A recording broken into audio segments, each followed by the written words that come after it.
சங்கராச்சாரிய மத்தியமாம் அஸ்மத் ஆச்சாரிய பரியங்காம் வந்தே குரு பரம்பரா. பக்தி என்ற விதையை விதைத்து ஆன்மீகம் என்னும் விருட்சம் அந்த நிழலிலே நம்மை எல்லாம் புனிதமாக்கும் ஜெயலட்சுமி டீச்சருக்கு மற்றும் அனைத்து குருமார்களுக்கும் என்னுடைய குரு வணக்கங்கள். இங்கே உள்ள பாகவத உள்ளங்களுக்கெல்லாம் என்னோட நமஸ்காரங்கள். மிருது ஸ்துதி சதுர்த்த ஸ்கந்தத்தில் மிருது மகாராஜா பகவானிடம் துதி செய்யற 9 அழகான ஸ்லோகங்கள். எந்த சந்தர்ப்பத்துல மிருது மகாராஜா இந்த பகவானை ஸ்துதி செய்யறார்? அங்க மகாராஜாவோட மகன் வேணன் துஷ்டனாலே ரிஷிகள் ஒரு ஊங்காரத்தாலே வேணனை கொன்னுடுறார். வேணனுடைய அம்மா சுனிதா அந்த மிருது சரீரத்தை பதப்படுத்தி ஔஷதங்கள் மூலமாக பாதுகாத்து வரா. ரிஷிகள் ராஜ்யம் மிகவும் கஷ்டப்பட்டு ராஜ்யத்தில் ஒரு நல்ல நிலை இல்லாததுனால ரிஷிகள் அந்த வேணனுடைய சரீரத்திலிருந்து ஒரு துடையிலே துளைத்து கடைந்து ஒரு உருவம் வெளியில வருது. அந்த உருவம் வந்தவுடனே அதை நிஷாதன் என்று பெயர். அந்த உருவம் வந்தவுடனே வேலனுடைய உடலில் உள்ள துர்சக்திகள் எல்லாம் அந்த கெட்ட பழக்கங்கள் எல்லாம் போய்விடுகிறது. இப்போ ரிஷிகள் மீண்டும் அவரோட தோள்களை கடையும் போது மிதுனம் 2 ஒரு ஆணும் ஒரு பெண்ணும் பிறக்கிறார்கள். அந்த ஆண் தான் பிருது, அதாவது பகவானுடைய அம்சம். அந்த பெண் அர்ச்சிஸ் மகாலட்சுமியுடைய அம்சமாக பிறக்கிறார். மிருது மகாராஜாவிற்கு ஆட்சி பொறுப்பை எல்லாம் கொடுத்து ஒரு நல்ல ராஜாவா அவர் ஆட்சி செய்து வந்துட்டு இருக்கிற சமயத்திலே மைத்ரேய மகரிஷி அவருடைய ராஜ்ய பரிபாலனத்தை பத்தி எல்லாம் ரொம்ப அழகா சொல்லிட்டு வரார். அப்போ மைத்ரேய மகரிஷி இதை விதுரன் கிட்ட சொல்லிட்டு வரார். விதுரனுக்கு சந்தேகம் வருது. மிருது மகாராஜா எப்படி ஒரு பூமி எப்படி ஒரு பசுவானது, பின் இந்திரன் ஏன் மிருது மகாராஜாவோட குதிரையை திருடினான், அப்படி என்னெல்லாம் சந்தேகத்தை கேட்கிறார். இந்த சந்தேகம் எல்லாம் கேட்டு வரும் பொழுது பூமியானவள் பசுவான உருவம் எடுத்து தன்னுள்ளே அடக்கி இருந்த எல்லா சர்வ சம்பத்களையும் மிருது மகாராஜாவுடைய ராஜ்யத்தில் உள்ள எல்லாருக்கும் கொடுத்த போது அந்த ராஜ்யம் ரொம்ப நல்ல நிலையை அடைகிறது. நல்ல அரசாட்சி செய்து வந்துட்டு இருக்கார். அப்படி வந்துட்டு இருக்கிற சமயத்திலே அவர் ஒரு அஸ்வமேத யாகம் 100 அஸ்வமேத யாகம் செய்யறதற்கு தீட்சை எடுத்துக்கிறார். அந்த தீட்சை எடுக்கின்ற பொழுது அது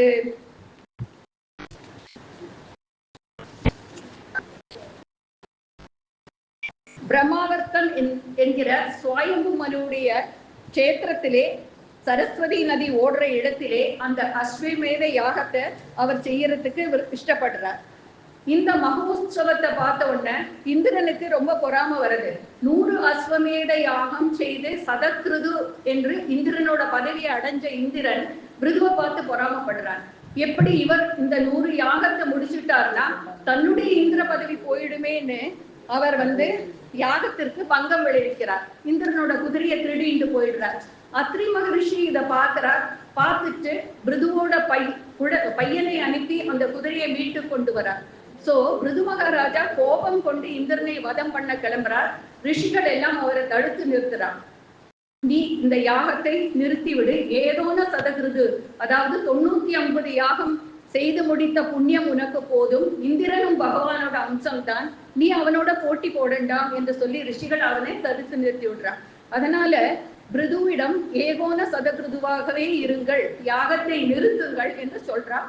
இந்திர பதவியோட மேல எந்த மோகமும் இல்லாத மிருது மோட்ச தர்மத்தை மாத்திரம்தான் அவர் விரும்புகிறார். அதனால அவர் இந்த யாகத்தை நிறுத்தி விடுகிறார். யாகத்தை பூர்த்தி பண்ணி அபவிரத ஸ்நானம் பண்ணி தேவர்களிடம் எல்லாம் ஆசீர்வாதங்களை வாங்கிக்கிறார். இப்போ சாட்சாத் பகவான் ஹரி இந்திரனையும் அழைச்சுண்டு மிருதுவை பார்க்க வரார். வந்த இடத்திலே மிருதுவிடம் சொல்றார், மிருது, இந்திரன் இவன் தான் உன்னுடைய யாகத்தை தடுக்க வந்தான். ஆனால் இப்பொழுது அவன் தன்னோட தவறை நினைச்சு உன்னிடம் மன்னிப்பு கேட்க வந்திருக்கிறான், நீயும் மன்னித்து விடுன்னு பகவான் சொல்றார். மிருதுவுக்கு பகவான் சொல்லும் போது மாட்டேன் என்று சொல்ல முடியுமா? சரின்னு சொல்லிட்டு அவனை மன்னித்து விடுகிறார். இப்போ பகவான் கிளம்பணும்னு நினைக்கிறார். கிளம்பும் போது அவரால் கிளம்ப முடியல. பிருதுவையே கடாட்சம் பண்ணி பார்த்துட்டு இருக்கார். எப்படி தன்னோட வாகனமான கருடனோட மேல கைய வச்சு சாஞ்சு பிருதுவையே கடாட்சம் பண்ணி பார்த்துட்டு இருக்கார். ரொம்ப அன்பான பார்வை. இதை பார்க்கும் பொழுது இங்கு ஒரு பதம் சொல்கிறார் வியாசர், அனுகிரக விளம்பிதன்னு சொல்றார். பிருதுவுடைய பக்தியை பார்த்து பகவானுக்கு அவரோட மேல மேலும் மேலும் பிரியமாகிறதாம். அவரோட வினயத்தை பார்த்து என்ன வரம் கேளு அப்படின்னு சொல்றார் பிருது கிட்ட. உடனே பிருது அந்த அனுகிரகத்தை ஏற்றுக்கொள்கிறார். ஆனால் பகவானை பார்த்து அவர் பேச தொடங்கிறார். அவரும் ரொம்ப அன்போடு பகவானை பார்த்துட்டே ஒரு 9 ஸ்லோகங்கள் சொல்கிறார். அதுதான் இந்த பிருது ஸ்துதி. பிருது பகவானை ஆனந்தமாக பார்த்துட்டே அந்த ஸ்துதிய பகவானிடத்துல சமர்ப்பணம் பண்றார். முதலில் பிருதுவுக்கு ரொம்ப வருத்தம். பகவான் உனக்கு என்ன வரம் வேணும்னு கேட்டாராம். அது அவருக்கு ரொம்ப வருத்தம் ஆயிடுச்சு. ஏன்னா சாமானிய பக்தர்களும் சாமானிய மனிதர்கள் தான் பகவானிட்ட வரங்கள் கேட்பார். தானும் அப்படிப்பட்ட பக்தன் அல்லவேன்னு எண்ணி பகவானிடத்தில் அவர் சொல்கிறார், வரான் விபோத்வரதேஸ்வராத்முதக கதம் விரணீதே குணவிக்ரியாத்மனாம் ஏனாரகாணாம் அபிசந்தி தேகினாம் தானீச கைவல்ய பதே விரணேனச்ச. இப்படி சொல்லிட்டு அவரோட ஸ்துதியை அவர் ஆரம்பிக்கிறார். ஹே பிரபு, எந்த ஒரு புத்திமானும் உங்கள்கிட்ட வரம் கேட்டு வாங்கிப்பான். நீங்கள் வரதேஸ்வரனாகவே இருங்கோ, வரங்கள் எல்லாம் வாரி கொடுக்கிறவாறே இருங்கோ. ஆனா எனக்கு அந்த வரங்கள் எல்லாம் வேண்டாம், உங்கள் மேல உள்ள பக்தியே எனக்கு போரும் அப்படின்னு சொல்றார். வினே நச்ச அப்படின்னு சொல்றார். நரகத்துல கூட வரங்கள் வாங்கிடலாம். இத பார்த்தா பிரகலாதன் நரசிம்ம பகவானிடம் கேட்டது போல இருக்கே. என்ன வரம் வேணும்னு நரசிம்ம சுவாமி பிரகலாதன் கிட்ட கேட்டாராம். பிரகலாதன் சொல்றார், பிரபு இது என்ன வியாபாரமா? நான் உங்கள்கிட்ட பண்ணின பக்திக்கு நீங்கள் என்கிட்ட வரம் என்ன வேணும்னு கேட்கிறீர்களே, எனக்கு வரம் ஒன்றும் வேண்டாம், உங்கள் மேல நான் கொண்டுள்ள பக்தியே எனக்கு போரும் அப்படின்னு சொல்றார். இது போல உத்தம பக்தர்கள் இப்படிதான் இருப்பா. கைவல்யபதே விரணே நச்ச அப்படின்றார். மோட்சத்துக்கு அதிபதியான பகவானே எனக்கு வரம் ஒன்றும் வேண்டாம் என்கிறார். இப்போ கைவல்யபதேன்னு சொன்னதால பகவான் நினைக்கிறாராம், பிருதுவுக்கு கைவல்யம் என்கிற மோட்சம் வேணுமோ அப்படின்னு கேட்கிறாரோ நினைக்கிறாராம். அப்போ அடுத்த ஸ்லோகத்துல சொல்றார், ந காமையே நாததப்யகம் பஜி நயத்ரயுஷ்மத் சரணாம்புஜாசவக மகத்தமாந்தர் ஹிருதயான் முகஸ்யுதோ விதத்ஸ்வகர்ணாயுதம் ஏஷமே வரக. பகவானே எனக்கு கைவல்யமும் வேண்டாம், கைவல்யத்துக்கு நான் ஆசைப்படலை. கைவல்யம் என்கிறது எப்படிப்பட்ட நிலைன்னா நாம் பிரம்மத்தோட ஒன்றி போயிடுறோம். அப்படி பகவானை நினைக்க வாய்ப்பே இல்லை. அந்த சமயத்துல எந்த இடத்தில் பகவானோட குணங்களை அனுபவிக்க முடியலையோ, எங்கே மகான்கள் தங்களோட ஹிருதயத்திலேருந்து சொல்ற அந்த கதையை நாம் வாக்குகளால் கேட்கிற வாய்ப்பு இல்லையோ, அந்த கைவல்யம் எனக்கு வேண்டாம். உங்களுக்கு ஏதாவது தருணம் இருந்தா எனக்கு ஒரு 10,000 காதுகளை கொடுங்கோ அப்படிங்கிறார். விதத்ஸ்வ கர்ணாயுதம் ஏஷமே வரக என்கிறார். எதற்காக 10,000 காதுகள் இவர் கேட்கிறார்னா, இந்த 2 காதுகளால பகவானோட குணங்களை கேட்டுட்டு அவருக்கு போரலை, திருப்தியும் ஏற்படலை. அதனால 10,000 காதுகளை கொண்டு ஆசை தீர பகவானுடைய குணங்களை எல்லாம் கேட்கணும்னு சொல்றார். பகவான் நினைச்சு பாராம், இது என்ன புதுசா இருக்கு, 10,000 காதுகள் வேண்டாம், யாருமே இதுவே கேட்டதில்லையே. உடனே பிருது சொல்கிறார், ஏஷமே வரக, யாரும் கேட்கலைனாலும் பரவாயில்ல, எனக்கு இந்த வரம் தான் வேண்டும் அப்படின்றார். இப்ப பகவான் நினைப்பாராம், கைவல்யமும் வேண்டாம் அப்படின்னா ராகத்வேஷங்களை எல்லாம் இப்படி எப்படி இவர் கடந்து போவார்? பக்திக்கு அதெல்லாம் ஒரு தடங்கலாகத்தானேன்னு தோணுமா? பிருது சொல்றார், ச உத்தம ஸ்லோக மகன் முகஸ்யுதோ பவத்பதாம்போஜ சுதாகணாநிலக ஸ்மிருதிம் புனர்விசுமிருத தத்வவத்மனாம் புயோகினாம் நோ விதரத்யலம்பரைஹி. மகான்கள் பகவானோட குணங்களை கதையாக சொல்ற போது அந்த கதைங்கிற அமிர்தம் இருக்கே, அது மேலப்பட்ட காற்று கூட அவனுடைய ராகத்வேஷங்களை அழிச்சுடுமா, உத்தமமான ஞானம் கிடைக்குமா. ரொம்ப தூரத்துல நின்றுட்டு நம்ம பகவானோட கதைகளை கேட்டா கூட அது நமக்கு ஞானத்தை தரும். அதனால எனக்கு தனியா ஞானமோ கைவல்யமோ ஒண்ணுமே வேண்டாம் அப்படின்னு பிருது சொல்றார். பகவானே உங்கள்கிட்ட இருக்கிற பக்தி மட்டும் போரும், அலம் வரைகின்னு சொல்றார். என்ன வரங்கள் எல்லாம் எனக்கு வேண்டவே வேண்டாம், மோட்சமும் வேண்டாம், லோக சுகங்களும் வேண்டாம், அந்த பக்தி, உன்னிடம் கொண்ட பக்தியை எனக்கு எல்லாம் தந்து விடும்னு சொல்றார். உடனே பகவான் கேட்கிறார், பக்தி என்கிறது ஒரு பாதை, ஒரு வழி, ஒரு மூலம் தானே, அது வழியாகத்தான் ஞானம் மோட்சம் எல்லாம் நமக்கு கிடைக்கும். எது சாதனமோ அதையே ஆசை கொண்டவனாய் இருக்கியே, எதை நம்ம அடையணுமோ அதுல உனக்கு ஆகிரகம் இல்லையான்னு கேட்கிறார். சொல்கிறார், சிவம் சுஸ்ரவ ஆரிய சங்கமே யதுச்சயா சோபஸ்ருணோதிதே சக்ருத் கதம் குணக்ஞோ விரமேத் வினாபசும் ஸ்ரீயத் பிரவவ்ரே குணசங்கிரகேச்சயா. பக்தியிலே எனக்கு ஆகிரகம் ஏற்படலன்னா, எந்த பக்தன் ரசங்கள் எல்லாம் அனுபவிக்க தெரிஞ்சவனோ அந்த பக்தனை அவர் குணக்ஞ என்று சொல்கிறார். எல்லாவற்றிலும் இருந்து சாரத்தை கிரகிக்க தெரிஞ்சவன் தான் பக்தன். உங்களோட குணங்களை எல்லாம் ஒரே ஒரு தரம் எதேச்சியா கேட்டா கூட அவனுக்கு பக்தி வந்துடுமா? பக்தி மார்க்கம் பண்ணியாச்சு, அடுத்தபடியா நாம பண்ண வேண்டியது என்ன? ஞான மார்க்கம். பக்தி பாதையில போகணும், பகவான்களுடைய குணத்தை கேட்டு போதும் போதும்னு தோதும். அப்படி யாருக்கு தோணாது? மிருகங்களை போல இருக்கிறவாளுக்கு தான் அப்படி தோணாது. எனவே அவர் சொல்கிறார், சாட்சாத் லக்ஷ்மி தேவி கூட கேட்க ஏங்குவாளாம் பகவானுடைய குணங்களை. அவள் சொல்வாளாம், நற்குணங்கள் வரும், அவருடைய குணங்களை கேட்டு கேட்டு நம்முடைய குணங்கள் இன்னும் மேலும் மேலும் விருத்தியாகும் என்று லக்ஷ்மி தேவியை நினைப்பா. அப்படி லக்ஷ்மி தேவியே கேட்கும் நினைக்கிறாளே, அந்த குணங்களை யாராவது கேட்க வேண்டாம் போரும் என்று சொல்வாளோ அப்படின்னு சொல்றார். இப்போ லக்ஷ்மி தேவிய பத்தி சொல்றதுனாலே தோன்றது, தானும் தேவிய போல பக்தி பண்ணணும், பண்ணுவேன்னு. அப்ப அவர் சொல்றார், அதாபஜே துவாகில புருஷோத்தமம் குணாலயம் பத்மகரேவலாலசக அப்யாவயோர் ஏகபதி ஸ்மிருதோ கலிஹி நஸ்யாத் சரணைகதானயோ. பகவானையே நாதனாக நினைத்து நாயக நாயிகா பாவ்யம், அந்த பாவ்யம்னு சொல்றோமே, அந்த பாவத்துல பகவானிட பக்தி பண்ணணும்னு சொல்றார். அப்ப ரெண்டு பேர் ஒரே சமயத்துல பகவான்கிட்ட பக்தி பண்ணினா அவளுக்கு இடையில ஒரு சண்டை வருமே, ஒரு அசூயை வரும். அப்யாவயோர் ஏகபதி ஸ்மிருதோ கலிஹி நஸ்யாத் கிருதத்வசத் சரணைக தானயோகோன்றார். எங்களுக்கு நடுவில் ஒரு சண்டையோ கலகமோ வராமல் இருக்கட்டும். ஏன்னா இப்பதான் இந்திரனோட ஒரு சண்டை போட்டு கர்ம மார்க்கத்திலே இருக்கிறத செய்தேன். இப்ப பக்தி மார்க்கத்துல வந்த போது திரும்பவும் லக்ஷ்மி தேவியோட ஒரு சண்டை எனக்கு வேண்டாம். ஒரு வஸ்துவுக்காக ரெண்டு பேர் ஆசைப்படுறால், மாறி மாறி ஆசைப்பட்டால் பிரச்சனை இருக்கும்.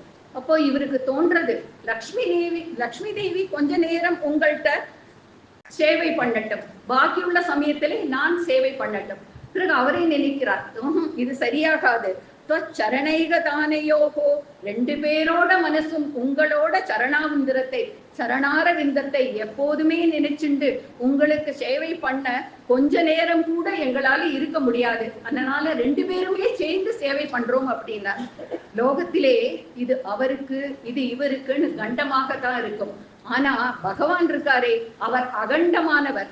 இரண்டு பேருக்கும் உங்களோட சரணத்துல இடம் இருக்கு. அவருக்கு யாரு பேர்லயுமே வித்தியாசம் கிடையாது. அவரை பொறுத்தவரை ஏழையானாலும் பணக்காரனானாலும் பக்தனானாலும் பக்தி இல்லாதவனானாலும் அவருடைய பெயரை சொன்னால் போதும், அவரை பக்தி செய்தால் போதும், அவரை பகவான் இஷ்டப்படுவார்.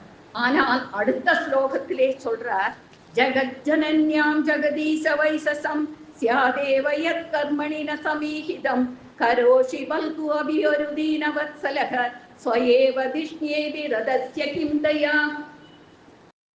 எந்த பாத சேவைய தேவி பண்றாளோ அதே பாத சேவையத்தான் நானும் பண்ணணும், அதேதான் நானும் ஆசைப்படுறேன். தேவிக்கு அசூய வந்தாலும் பரவாயில்லை, நீங்கள் தீனவத்சலன் அல்லவா, கருணை காட்டும் தேவியை காட்டிலும் உங்களை அதிகமாக வஜிப்பவன் நான். முன்னால இந்திரனுக்கும் எனக்கும் ஏற்பட்ட அந்த பிரச்சனையில பகவானே, நீங்க எனக்கு தானே தயை காட்டினீர்கள், பிருது உனக்கு எது பிடிக்குமோ அதைத்தான் என்னை செய்ய விட்டீர்கள், இந்திரனே அவனுடைய வழியிலேயே நீங்க போக விட்டீர்களே அப்படிங்கிறார். தீனவத்சலனான உங்களைத்தான் சாதுக்கள் பஜிக்க ஆசைப்படுறார். भजन्त्यदत्त्वाम् अदयेव साधवो युधस्तमाया गुणविप्रमोदयम् भवत्पदानुस्मरणात्रुदे सदा निमित्तमन्यत् भगवन्न विद्महे. தீனவத்சலனான உங்களை தான் சாதுக்கள் எல்லாம் ரொம்ப பஜிக்க ஆசைப்படுறா அப்படின்னு அவர் வசிக்கிறார். உங்களை பஜிக்கிற பொழுது அவளுக்கு கிடைக்கிற ஆனந்தத்துக்கு ஒரு அளவே இல்லை. பக்தனுக்கு என்ன வேண்டும்? ஞானம் அடைந்தாலும் அவருக்கு பக்தி தான் வேண்டும். பக்தி செய்து பஜிப்பதில் தான் சுகம் என்று ஒரு பக்தன் விரும்புவானா.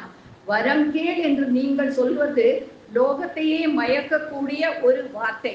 மன்யே கிரம் தே ஜகதாம் விமோகினி வரம் பிரணீஸ்வேதி பஜந்த மாத்தயத் வாசானுகம்யா யதி தே ஜனோசிதக கதம் புனக் கர்ம கரோதி மோகித. இந்த பகவான் கிட்ட இருக்கிற அந்த பக்தி இருக்கே, அது எல்லோரையும் மாயையால கட்டி போடுறது. ஜனங்கள் ஆசைப்பட்டு கொண்டே இருப்பார்கள். ஆனால் அந்த வாக்குக்கு கட்டுப்படாமல் அவ கர்மங்களை பண்ணணும். ஆனா பகவான் என்ன செய்யறார்? வரம் கேட்டால் வரம் கொடுத்து கொண்டே அவரை இன்னும் ஆசைப்பட வைக்கிறார். வரம் கொடுக்க கொடுக்க ஆசைதான் வருகிறது. அதனால் வரம் கொடுக்காதீர்கள். நீங்களே பார்த்து உங்களுடைய பக்தனுக்கு என்ன வேணும்னு நீங்க கொடுங்கோ. வரம் கேள்னு சொல்லி அந்த ஆசையை காட்டாதீர்கள் என்று சொல்கிறார். ஜனங்கள் ஏற்கனவே உங்களை விட்டு விலகி போயிட்டு இருக்கா. நீங்களும் மேலும் வரம் கொடுத்து ஆசையை கூட்டாதீர்கள். அவளுக்கு எது நல்லது எது கெட்டது என்று பார்த்து என்ன வரம் வேணும் என்று கேட்டு ஏமாற்றாமல் நீங்களே அவருடைய வாழ்வில் என்ன வேணுமோ, எந்த பக்தனுக்கு என்ன தேவையோ அதை நீங்கள் கொடுங்கள் அப்படின்னு சொல்றார். त्वन्माययाताय जनैष कण्डितो यत् अन्यथा शास्त्ररुदात्मनो बुधः यदाचरेत् बालहिदं पिता स्वयं ததாத்வம் ஏவார்கசின சமீகிதும். இங்கே இப்படி என்ன சொல்றாருன்னா, எப்படி ஒரு அப்பா தன்னோட குழந்தைக்கு தானே பார்த்து எது இஷ்டமோ அதை செய்து கொடுப்பாளோ, அது போல எங்களை மாதிரி பக்தர்களுக்கு எது சேமமோ அதைத்தான் நீங்க பண்ணணும்னு ரொம்ப அழகா பிருது மகாராஜா பகவானை பார்த்து சுதிக்கிறார். பகவானும் சந்தோஷப்பட்டு பிருதுவை ஆசீர்வாதம் பண்றார். ராஜன்னு மை பக்தி அஸ்துதே அப்படின்னு சொல்றார். எப்போதும் என்னிடம் பக்தி நிலையாக இருக்கட்டும். என்னோட உபதேசங்கள் படி நடந்து நீ இந்த ராஜ்யத்தை நன்றாக பரிபாலனம் செய். இப்படி பிருதுவால் பூஜிக்கப்பட்ட எல்லாருமே பகவானோட கிளம்ப பிருதுவோட மனசையும் திருடிண்டு பகவான் வைகுண்டத்துக்கு போறாரா. பிருதுவும் பகவானை நமஸ்கரித்து பக்தியின் மேன்மையை நமக்கெல்லாம் வரமாக தந்துள்ளார். நான் எனது என்ற அகங்காரம் இல்லாமல் சர்வம் கிருஷ்ணார்ப்பணம் என்ற கோவிந்த நாமத்தை ஸ்மரித்து பக்தி மார்க்கத்தில் போகலாம். வாய்ப்பின வந்த குருவிற்கு எனது நமஸ்காரங்கள். सर्वत्र गोविंद नाम संकीर्तनम गोविंद गोविंद कायेन वाचा मनसेन्द्रियैर्वा बुद्ध्यात्मना वा प्रकृते स्वभावात् करोमि यत् सकलं परस्मै नारायणायेति समर्पयामि।